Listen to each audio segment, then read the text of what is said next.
Happy Easter, everyone. Welcome to another It's Not About Me podcast. My name is Viloria, aka Social Gray on Twitter, with my co-host, colleague, and friend. Hey, Greg, how are you today? Happy Easter to everybody. This is Tripp. My name is Tripp Braden. You can find me at Tripp Braden on Twitter at Tripp Braden, or on LinkedIn at Tripp Braden there as well. So looking forward to talking about a lot of things today. Yeah. Okay. So today, Tripp and I decided to tackle what the world will look like post COVID-19 pandemic. And so we'll take a look at what maybe the current world looks like in our own areas. Tripp is from the Midwest. I'm from the urban West Coast, San Francisco specifically. And we want to try to look at how we see each area and kind of like baseline that, and then go into what the future would look like for a serving leader. You know, when a leader comes back to in each one of these maybe areas like retail, business, education, health, government, communities, what are they going to expect when they get back? So let's talk about, why don't you go first, Tripp, and talk about how the Midwest is dealing with this pandemic. Sure. Thanks, Greg. This is kind of exciting out here. I mean, there's a lot of things going on, and because where we live and where we're located, we're kind of centrally located, about 3 hours away from Detroit, Pittsburgh, Columbus. So you have a lot of different kinds of businesses, and they're all being differently impacted because all these businesses have certain qualities that basically go in and help people, that basically tell you, how do we get to the next place? So everything's been impacted. I mean, we're totally locked down, and it's at different stages because Pennsylvania has really recently come in and locked down their locations. Ohio really has been in it for a long period of time, and Detroit's been slow to respond, specifically because a lot of cases, they had a lot of manufacturing going on, and this was a very big time in the year for them. So a lot of the things that you would have expected maybe to happen haven't. You have an interesting demographic that's also out here where I live, which is the Amish, which is kind of interesting because that's the farming community.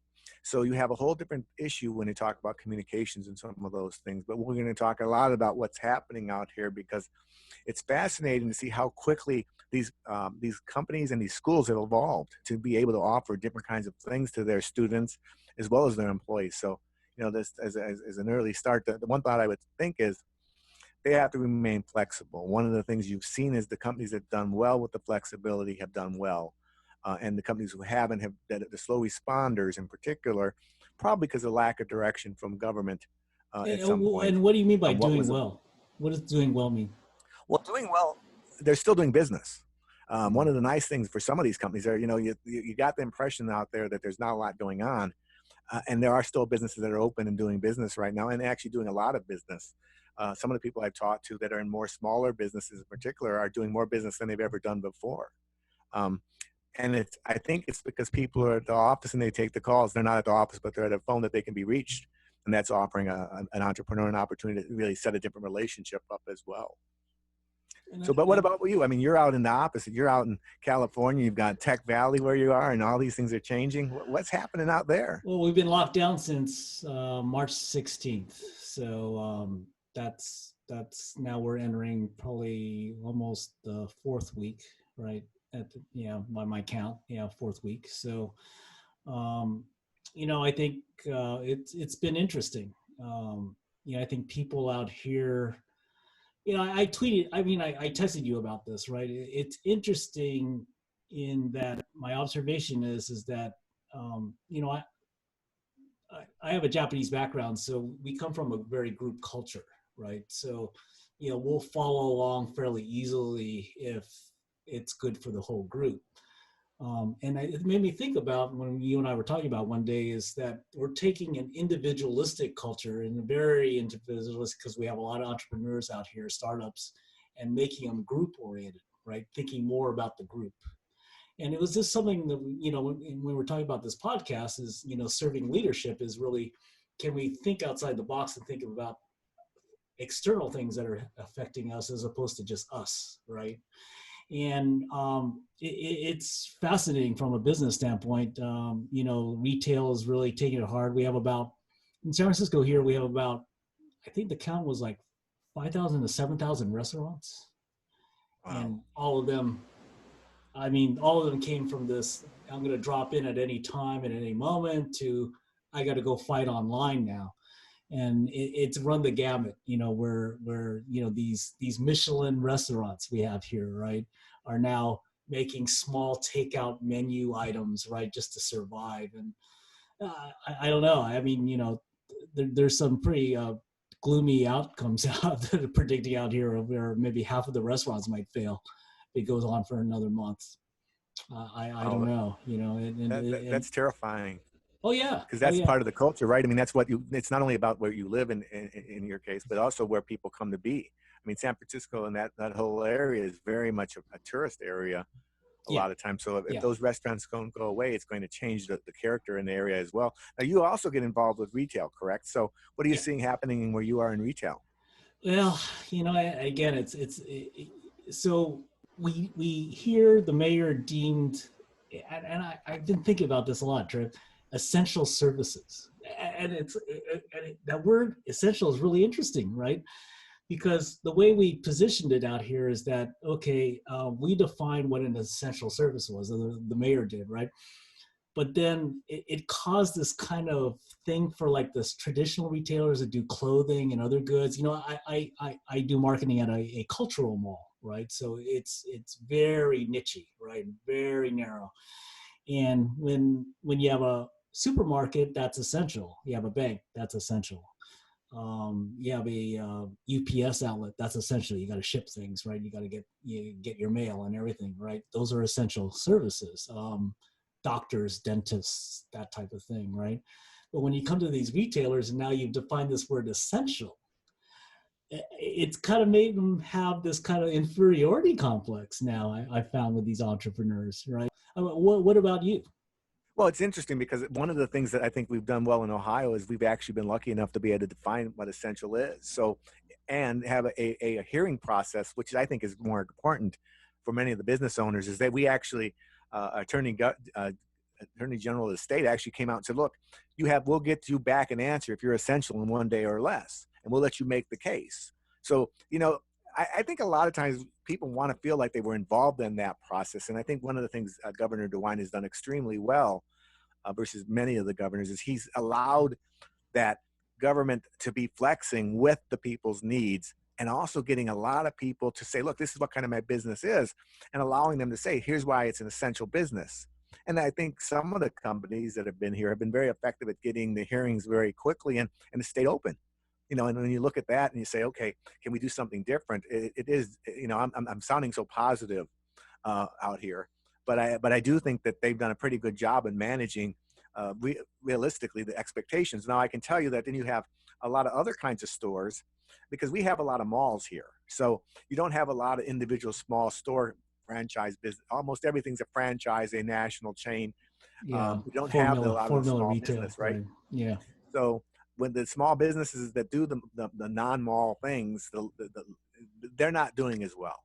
Um, but a lot of those are picking up the slack by making masks and some other kinds of things. So they've kind of found a holly hobby kind of approach to this, which I'm surprised they haven't talked about opening that back up, because there is a lot of things you could use there to make masks and some of those kinds of things that you can't find anywhere else. Hardware stores are still open. Pet stores are still open. It makes it an interesting opportunity for the business to try to be creative in what they do, and if they're smaller in particular, what they can do today. And I think they feel empowered by the fact that they at least have a chance at this. Now, the other thing is you see a lot of manufacturing companies who are running it part-time. So the owners are still running their businesses like crews. The crews can decide if they want to come in or not. I was just talking to a business owner yesterday. He was telling me half his crew's there, half is not. He's just kind of retooling his business for the next several weeks. And the good news is that the people he supplies aren't demanding it as fast as they would normally. But he's also created a system where when parts and pieces come in, which is kind of crazy because you have FedEx and UPS out here and Amazon's everywhere, right? So they're kind of filling that need for people that they used to go through traditional suppliers for, or salespeople. So that's kind of different as well. interesting. Yeah. So I wanted to ask you, what does education look like in this lockdown for you guys? Well, that's really, I don't want to be so jubilant, but I do Oh, see some tremendous opportunities with this, because you look at these the students that are going to school and going online, and you look at employees going online. I even look at myself. Some of the courses I've taken, clients have sent me, said, go to the course, take it now while you can do this before you come out and see us. But the education's changing, and I think it was changing. One of the things is we have a really strong library system in this region, because it's so diverse, because we have a statewide library system that's provided support to it. A lot of people signing up for LinkedIn courses. The library tells me the volume's way up, having those kinds of capabilities online. If you look at the students themselves, they're still getting adjusted. I mean, it's because they're still talking about not going back to school. I mean, there's a question, is that going to happen this year? Is the rest of the year going to be washed out? Yeah. A lot of uncertainty there. The students seem to be enjoying the break a little bit. If they have siblings in particular, they can hang out and do some things together, but they are taking classes, and the teachers are trying to meet the needs. The other thing is we've discovered there's some infrastructure support issues here that need to be happening in education, and teachers have stepped into that rift, gone out and delivered hotspots and some of those other kinds of things that are needed so that the classes can be conducted. Running classes. So you guys have the digital divide problem we have out here then? Yeah. So I was talking specifically, one of the neat things about what they're doing is you have a gap between the people that have things. There's a digital divide out here, right?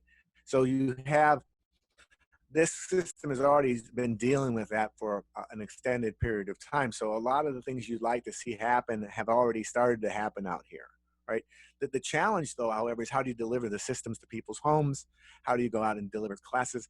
Many of them don't have PCs or laptops or any of those things. So now you have a different problem. So you could see a divide getting larger, as well as, the families don't have the money. I mean, this is the other thing no one wants to talk about is the digital divide. It hits you both ways. It hits you in what you can provide your children with, really. And ultimately, it also provides what the community can provide you with as well. And how can we get support from that? So a lot of the people right now would normally be out fundraising probably for some of these kind of events, but they can't go out and meet with people. So those things are not happening. So that's interesting. Yeah, out here, some of the big players out here like Google, Facebook have been providing tools for everyone, but it only goes so far too, right? Like you said, it's just that they need people need laptops, they need accessibility. Our library system doesn't sound maybe as well connected as yours because you have to, these people have to go to the library and libraries are closed, right? So, how do they get their schoolwork done? How do you provide those essential services?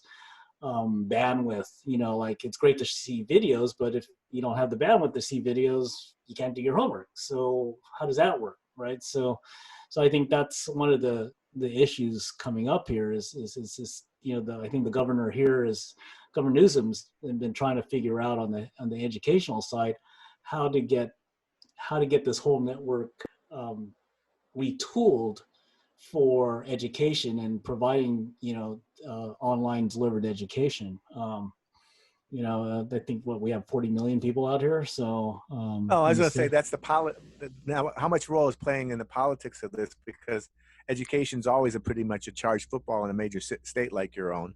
So what's going on out there as far as how people are trying to move it around? Because I think people just assume, I know from the Midwest, we assume Silicon Valley is just this tech mecca where everything works and there's no problems. But how does it work out there when it comes to the politics of getting funding and some of those kind of things? With 40 million people in the state, that's a lot of people. That's four times more than Ohio. I'm amazed at times too, because it's I think in general we rely a little bit more on these partnerships between private enterprise and the public system. We have, unlike you guys, we don't have a real estate tax base that supports our educational system. We have this thing called Prop 13 here.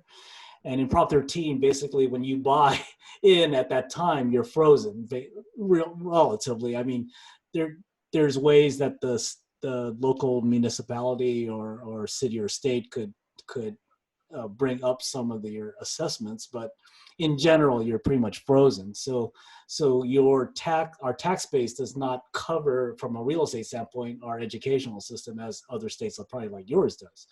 So we have to come up with other creative ways of providing that gap, which is, partnerships with private enterprise generally. That's the way I see it. I think there's It's other interesting ways. because our educational challenges on the politics is that it's done by region, so it's done by city. So you could live next door to each other, two cities next to each other. One has more than enough and an abundance of resources and dollars, and the next, literally, you go across the street and they don't have anything. So Yeah, I think a that's lot of times amazing. it's all based on tax base, and as long as that's the case, you're going to have a lot of politics being played about how things are done, Right. Because how like they're obviously, if you have a community that's fairly poor, like you said, the lower Appalachia, they're not going to even have the tax base to support whatever needs they meet, right? And then you well, have, and that's where I think the educational system, I think that's the upside of this, is I think we're going to have a lot more capability to provide courses and classes to these people over time. But I do think that it also has to be somebody who wants to learn. I mean, part of this is, it's not just, I think the education is not just about the educational system of our children. It's about the education system for our employee base. This is going to change dramatically. We're going to talk about that later, more about this business piece, but this really is changing how people do business, and the kind of skills you may need to be competitive in a marketplace like this going forward. And where do you get that information? I have a friend yeah. who's an accountant. He got displaced when this all happened. And first thing I said is go online, because the library actually can give you, Linda for free. So you can go and get that educational system, Ah, which is now right, LinkedIn. So right. now you can sit there and go back to school while you're going through this change. But the jobs aren't going to be the same when this is all over. Some of them are not going to come back. Well, let's move on to business. Let's talk about that. I mean, I think we kind of started that a little bit with retail, but let's talk about business in general. I mean, what does it look like in your area, and how COVID-19 has affected it? Well, I'll tell you an unexpected result that I don't think a lot of people thought about is the ownership of these businesses, these family-led businesses in the Midwest. A lot of them are over 60, 65 years old, and many were moving towards retirement in some cases, moving in succession and some of these other issues. Um, they're the most vulnerable to this virus, and because of that, how are they making the decisions of managing their business when they can't go in?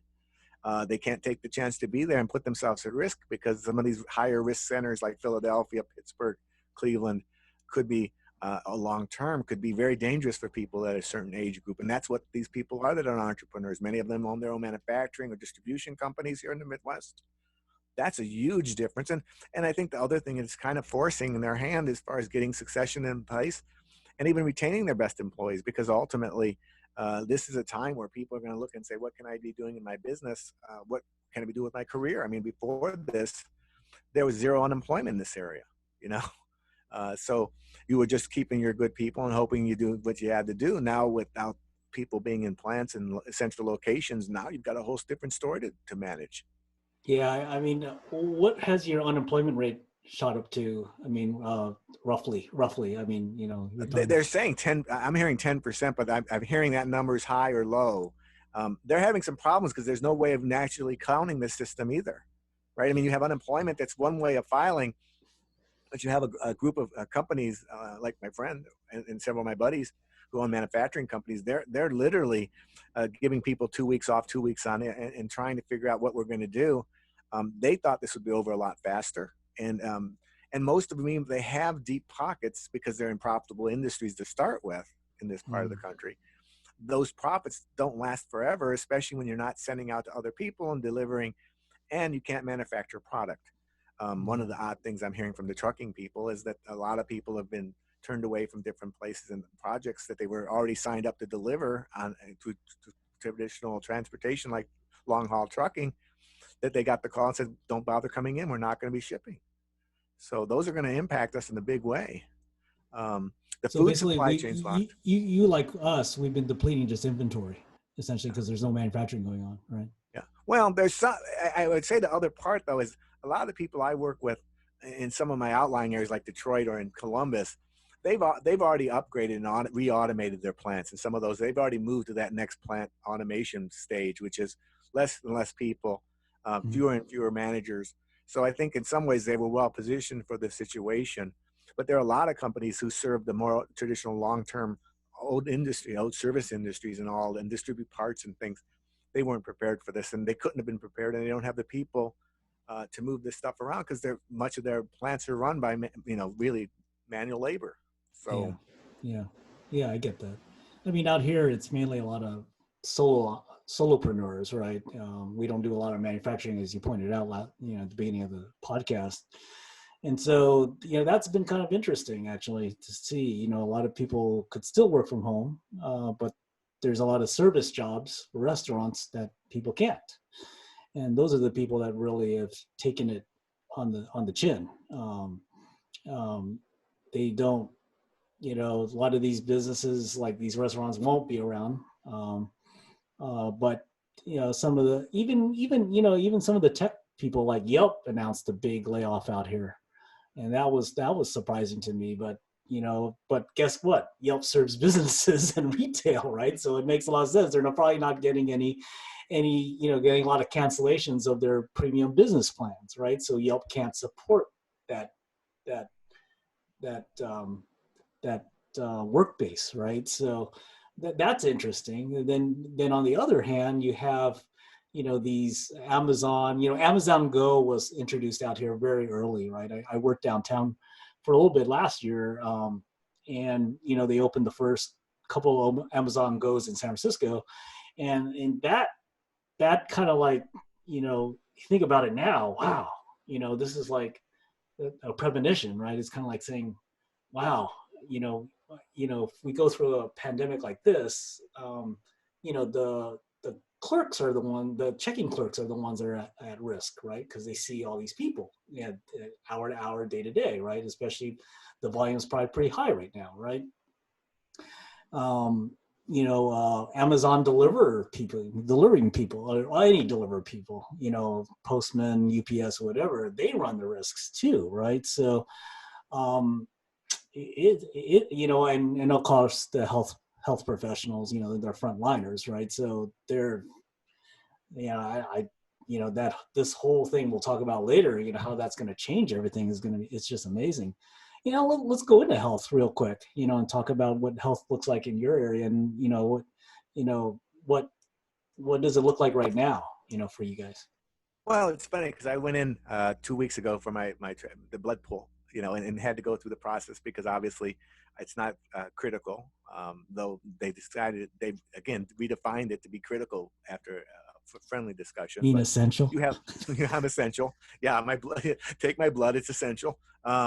But I think part of what you're seeing is I think this is just a precursor in many ways. This is one area I'm very concerned about, to be honest. Um, when you look at what's happened here in the flexing, now I know we weren't expecting anything like this, but you have a wave coming in healthcare. You have an aging population. You have a number of things going on, and we're seeing that already. We've got a number of major health systems in this area, Cleveland Clinic, University Hospitals. Those are the big systems where they literally have hundreds of facilities around this region. So they're doing a lot with it. And you go out to Pennsylvania, you have UPMC. What you hear is that there's a shortage of people working in those systems, and they're being very hard pushed to meet the needs and demands. And I think you're seeing a lot of concerns about that because not only are they vulnerable because they're on the front lines, but they're vulnerable because they're dealing when they're tired, run down, their immune systems, all the things you fear for in a pandemic is happening here. And you have an aging population who is typically over 55 years old. So now you have this whole population coming together, and they're canceling a lot of the routine things, which are not so routine when you're 65 or 70 and you need a tooth taken out, or some of these things and those are completely closed down. Those things, unless there's an emergency situation. The other thing is attracting in this area. It's always been very difficult to attract high caliber doctors to stay. So you have a very much a migratory workforce who come out to these areas and the outlying areas in particular, that now will go home and won't come back. Wow. What's kept them there for years in many cases has been a consistent practice. And now with that practice gone, or at least perceived gone, that's going to change how we treat our elderly. And on the other end, the younger people, because I do not younger, but very young, the pediatric area is always very underserved in this part of the country because there's been a lot of lawsuits. And No, you have no. Are doctors that are they wearing a lot of masks out there? oh yeah, they look like something out of a Star Wars movie, Oh an yeah. early cut. So people So I are mean, adopting masks a lot more in your area as yeah, and shields and all the kind of things that you've never seen before, even when working in blood or like in myself in cases where people had AIDS. yeah, This is very serious stuff, and yeah, they've got the message out and they've made it very clear. Now they also think we have a place called Battelle, which is down in Columbus, who's one of the guys who are doing a great job of making these things turn around. They actually created a whole turnaround system in less than 2 weeks to turn 1 million of these masks around, I think, a week. wow, um, that's great. and a system to manage it so you can make sure that you didn't put bad mask in the good places and vice versa. But this system is being stressed now, and I think the fear I have is not only it's today, but you'll see a movement of a lot of the doctors and professionals and nurses that may not come back to this area over time, though, Mm. because they're so overtaxed. I mean, you've Yeah, got I people think the working whole system's 18 hours or overtasked. 20 hours a day. I mean, everyone's working overtime or hard and seeing things nonstop. But like What do you guys do in when I was talking about the masks, I said, are people not in the hospitals but in the everyday life wearing masks in your area? They're even wearing them out here. Yeah, we're seeing that happen. We're seeing people make their own. I mean, Oh what about wow, you? I mean, I mean, we've got where I yeah, live out. I live in a park, and they've got yeah. people running around in masks. Yeah. Wow, that's So, great. No, I think and social distancing that's working out. well, they've signed everything up, so it's kind of worked well. Um, the big place, but the other thing is you talk about retail. You've got Walmart out here. I mean, you've got these really huge stores that are super stores. The second biggest store in Pennsylvania is 25 minutes from here. Mm. So you've got a lot of high traffic volume stores and a lot of those issues. And now they're getting into, that's an interesting thing, that they're getting into healthcare. But what do you have at where you are? Because you've got to have some pretty severe demands where you are as well. What are you guys Well, doing? yeah, I mean, right now, I mean, looking at California, I'm just looking at the current numbers. We have 20,615 confirmed cases, 609 deaths, um, and 307 recoveries. So it's interesting thing, and then you look at the whole United States. I was just looking at it, it's almost approaching 600,000 confirmed cases and 20 just went over 22,000 deaths across the country, right? So that's the kind of the relative thing. But um, there's a lot of Asians out here. We're used to wearing masks in Japan. I remember, when I was doing business in Japan, you get sick, you put a mask on, it's just normal. So we are Why running is that? around. What's If that? you wouldn't mind, because I don't think a lot of people would understand why that would be in Japan like that. Why was it like that where you were in Japan?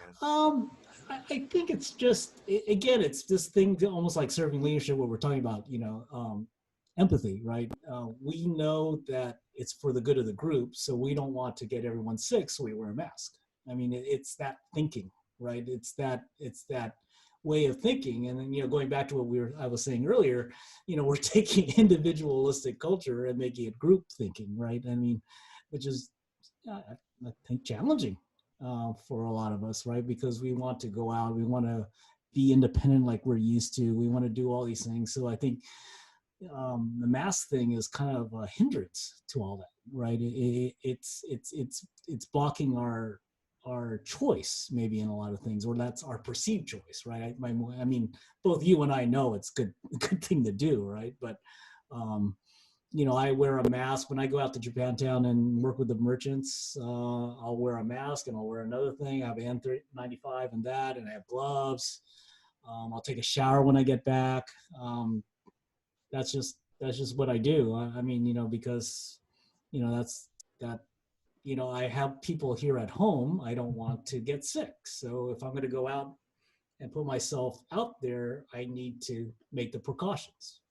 What about younger people out there? What are you seeing happening out there for the younger people? Because they seem to be more renegadish to start with a little bit more.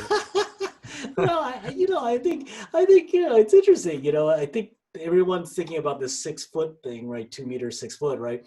So like, I noticed when we queue up for lines now that we were giving each other 6 foot distances, as opposed to when you're queuing up. And like here, I don't know how it is with you, but like queuing up in a line doesn't bother anyone out here for some reason, and so because what they'll get on their phone and just start doing stuff, and they'll wait in line for an hour, 2 hours for a restaurant. It doesn't matter because they have their phone. They could be in contact. They could be doing other things while being in line. Where I've talked to a lot of people that they can't stand being in lines, right? Because it's just they want to get in and out, they want to do things, they want to get out of there, yeah. So I think that the younger people seem to be handling it okay. I mean, our bus system has been curtailed quite a bit. So the only way you could get anywhere is by walking or driving, which I'm sure driving is normal for you guys. You don't really have a bus system, right, in your area, right? Oh, that or your horse. You can take horse carriage, You right? So can hitch a ride. which, well, you say 6 foot, that's about a horse length. And, these things are when you A see people, furlong, a this is, furlong. I'm a little bit kidding about it, but you see this when you go out to these social environments because a lot of the small, we talked about retail earlier, but a lot of our people do a lot of their business through small stores, these dollar stores. There's one every corner just about out here. And they have the horse tie up and everything else. And you see people standing on one end of the horse and the other end, and it's about 6 foot long. So they've got a natural measuring system, right? But part of it is also because they understand. Now, what's fascinating is the fact that they know this is out there.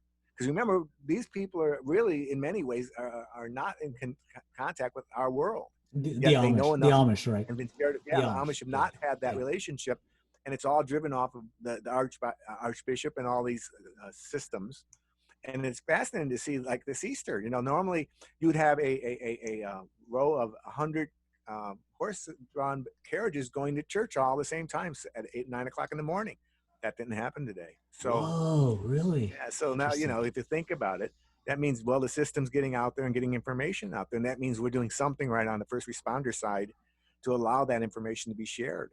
And and Mm, and a lot of our information shared through these smaller stores. The post office is obviously a center of activity in the community, like it was 100 years ago in some ways, yet it still is. And right. so it's fascinating to see how do we adjust our normal to map with society, and not just that society. Then you have the poor. The poor don't have a lot of vehicles to get around. They're used to getting around in public transportation, and that's been closed down. Right. So now we have to find a new way to deliver. The churches have stepped up. A lot of the different religious organizations have really stepped up that put supports into place to help people who don't have Yeah, transportation. I And mean, I guess food banks. I guess I know out here, food banks are just taxed. I mean, they can't even get enough people to volunteer to even pack all the boxes that people need who are unemployed right now. Is that what you guys see in your area? well, we have the problem of not having the food sometimes. I mean, that's kind In of the bread basket of the if you go nation? into it is. It's kind of weird. I mean, you look at some of those things and they struggle to get it distributed to the system, and especially into the inner cities and some of those other areas. There's some tough places that people won't deliver to. And there's some other areas where people have, one of the weird things is the food supply chain really was one of the big things on the mayor of Youngstown's agenda, was to really put more inner city food facilities and restaurants and everything else. And now that's gone. So until this is over, there's not going to see a lot of that. Wow. So